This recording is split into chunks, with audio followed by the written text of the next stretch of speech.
안녕하세요. 인구토크 올인의 이재인입니다. 안녕하세요. 최철규입니다. 얼마 전 서울의 한 대형 여성병원이 폐원 위기를 맞았다는 소식이 있었습니다. 여러 가지 요인이 있겠지만 가장 큰 이유는 저출산이라는 분석입니다. 이렇듯 인구 감소는 산업 전반적으로 다양한 영향을 미치는데요.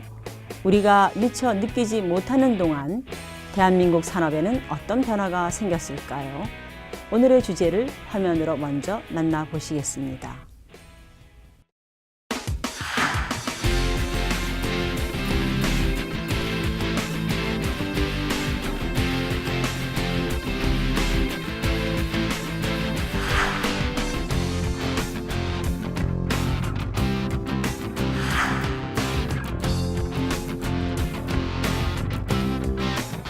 인구 감소가 산업에 미치는 영향에 대해 함께 이야기 나눌 두 분 모셨습니다. 조현승 산업연구원 연구위원님, 민성희 국토연구원 연구위원님. 두 분 반갑습니다. 안녕하세요. 반갑습니다. 네, 반갑습니다. 본격적으로 이야기 나누기 전에 오늘의 주제에 대해 강의를 준비해 주셨는데요. 먼저 들어보겠습니다. 조현승 위원님, 부탁드립니다.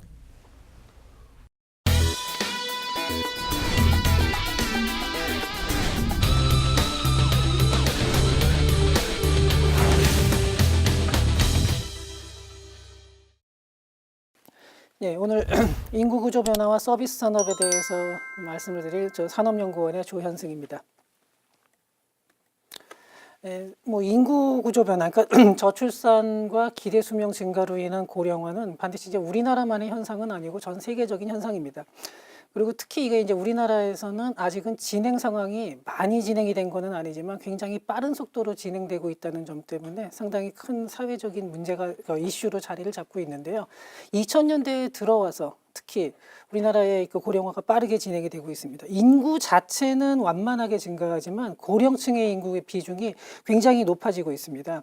그러니까 2000년에 비해서, 그러니까 2000년에 4,700만 명에서 지금 인구 자체는 2015년에 5,100만 명이니까 굉장히 완만합니다. 하지만 같은 기간 동안에 우리나라의 그 중위 연령을 보면은 33.1세와 31.8세, 그러니까 이건 남자와 여자로 구분한 겁니다. 이게 이제 40.4세와 41.6세로 상승했습니다.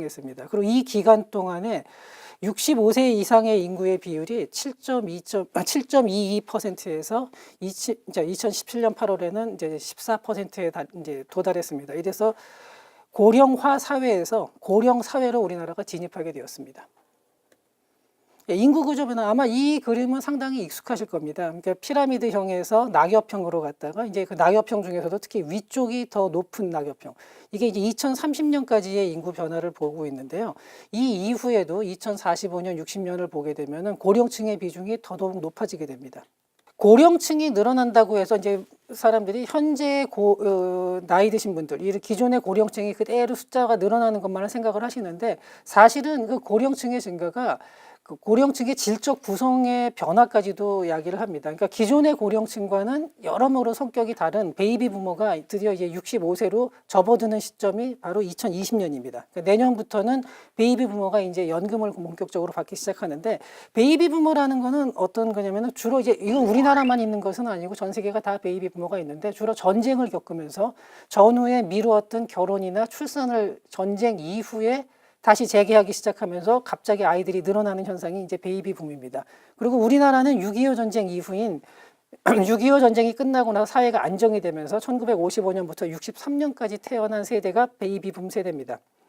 이 베이비 붐 세대가 기존 고령층하고 가장 다른 점은 이 이후에 교육열이 굉장히 높아지고 또 이 베이비붐 세대가 청소년기를 겪는 과정이 우리나라의 그 경제 고속 성장기에 해당합니다. 이러다 보니까 과거의 고령층에 비해서 학력도 높고 또 사회활동을 하면서 전문직에 종사하는 경우가 많아지면서 자산 형성의 기회도 기존 고령층보다는 훨씬 더 유리해지는 셈이죠. 그리고 현재 베이비부머를 보면은 아마 과거하고 많이 달라진 게 제가 어렸을 때 보면은 한 60대신 분들은 정말 노인분이셨지만 지금의 베이비 부머는 60이 되고 65세가 돼도 아직도 상당히 젊은 상태를 유지하고 있습니다. 그래서 자신의 어떤 건강을 위한 투자도 많이 하고 있고 또 자아 실현이나 취미 활동 같은 경우도 소비 활동에도 매우 적극적입니다. 이런 점들이 이제 기존의 고령층하고는 가장 차별화되는 점입니다. 그 다음에 또 다른 이제 주요한 세대가 포스트 베이비붐 세대인데 이거는 인구학에서는 2차 베이비붐 세대라고도 부릅니다. 그러니까 베이비붐 세대 바로 다음 세대가 되죠. 이때가 64년부터 74년까지 요거는 이제 구분하는 사람마다 연도수는 약간씩 차이가 있지만 현재에 주로 40대와 50대 초반에 많이 분포되어 있습니다. 그리고 인구 자체도 베이비붐 세대보다 오히려 조금 더 많습니다. 베이비붐 세대에 비해서 유년기의 경제 환경은 훨씬 개선된 상태입니다. 주로 이 사람들은 70년대에 이제 초등학교를 다니게 되고 80년대 초반까지 이제 초등학교를 다니게 되고 하니까 베이비붐 세대에 비해서 훨씬 더 좀 여유로운 유년 생활을 보냈지만 대신에 경쟁은 그 이상으로 더 치열했다고 말할 수 있습니다. 근데 베이비붐 세대는 상당히 단일한 그러니까 그 세대 전체가 동일한 성격을 지니고 있지만 포스트 베이비붐 세대는 약간 다릅니다. 두 개의 이질적인 세대가 있죠. 우리가 흔히 386 세대라고 부르는 80년대에 대학을 다닌 그러니까 60년대생이 있고 90년대에 대학을 다닌 70년대 초반생들이 있습니다. 그러다 보니까 이 두 세대가 386 세대와 X세대로 갈리는데 이 둘은 사실은 성격이 상당히 다른 면도 있습니다. 그러니까 공통적인 면도 있으면서 또 서로 다른 면도 있죠. 특히 X세대는 외환위기를 겪는 과정에 대학을 졸업하는 경우가 많았고 그러면서 처음에 사회 진입하는데 일시적인 어려움을 겪기도 했습니다. 에코 세대는 이 에코라는 게 메아리를 뜻하죠. 그러니까 베이비붐 세대의 자녀 세대입니다. 베이비붐의 메아리가 돌아오는 세대고 이 에코 세대 같은 경우는 우리나라에서 아마 가장 유복한 유년 환경을 겪었을 겁니다. 어린 시절에 굉장히 그 모든 좋은 환경을 다 겪었지만 사회 진출기에는 경제가 이제 저성장 기조로 변하면서 또 취업난이 심화가 됐죠. 그러니까 저희가 흔히 말할 때 뭐 상대적 빈부차 얘기를 하는데 옆 사람하고 나의 빈부차가 아니라 자신의 상대적 빈부차도 있습니다. 내가 어린 시절과 나이가 들었을 때 가면 갈수록 상황이 좋아지느냐. 그동안 우리나라의 모든 세대들은 그런 경험을 했었죠. 가면 갈수록 경제적 상황이 좋아졌었지만 이 에코 세대는 그 상황이 약간 정체되는 그러다 보니까 여러 면에서 좀 더 그 만족도가 떨어질 수도 있는 경제적인 부분에서는 개선되는 부분이 확실히 약한 현상이 나타나고 있습니다. 요새 이제 흔히 쓰는 말이 6개의 비즈니스, 6개의 주머니라는 말이 있습니다. 그러니까 자녀가 한 명이다 보니까 어머니, 아버지, 할머니, 할아버지, 외할머니, 외할아버지까지 해서 6명이 이제 한 명을 갖다가 지원을 하게 되는데 그 중에서도 특히 이제 액티브 시니어층 같은 경우는 그 아무리 액티브 시니어층이 자기 자신에 대한 소비를 한다 하더라도 자기 자신보다 손자, 손주, 손녀를 위해서 쓰는 거를 더 아끼지 않는 경향이 있습니다. 그러다 보니까 이 손주 비즈니스가 점점 고급화되고 프리미엄화되는 경향이 나타나고 있습니다. 그리고 또 이제 건강관리 서비스와 항노화 서비스가 있는데 제가 어렸을 때 보면은 나이가 한 60이 넘어가시는 고령층이 뭐 피부 관리를 위해서 피부과를 간다, 성형수술을 한다 이러면은 그거는 이제 주책이란 말을 들었죠.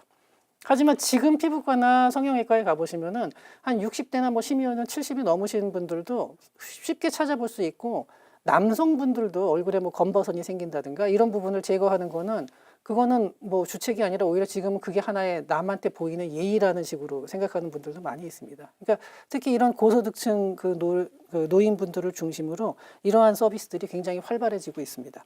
그리고 마지막으로 이제 주거 리모델링 서비스인데 이게 이제 일본에서 보면은 이미 상당히 큰 시장으로 자리를 잡고 있습니다. 우리나라에서도 특히 혼자 사시는 분들이 돌아가셨을 때 그 남는 집이나 이런 것들, 그다음에 이제 유니버설 디자인이라고는 표현을 많이 쓰게 되는데 뭐 그 세면대의 높이를 낮추고 또 낙상 사고가 많이 발생하는 화장실에서 이제 바닥을 갖다가 좀 이렇게 잘 미끄러지지 않는 재질로 사용하고 뭐 넘어져도 뭐 뼈에 큰 이상이 없을 정도로 좀 이렇게 충격을 완화할 수 있는 제품들을 사용하는 이러한 그 리모델링 서비스들이 이제 활발해질 걸로 또 예상이 됩니다. 네, 이상입니다.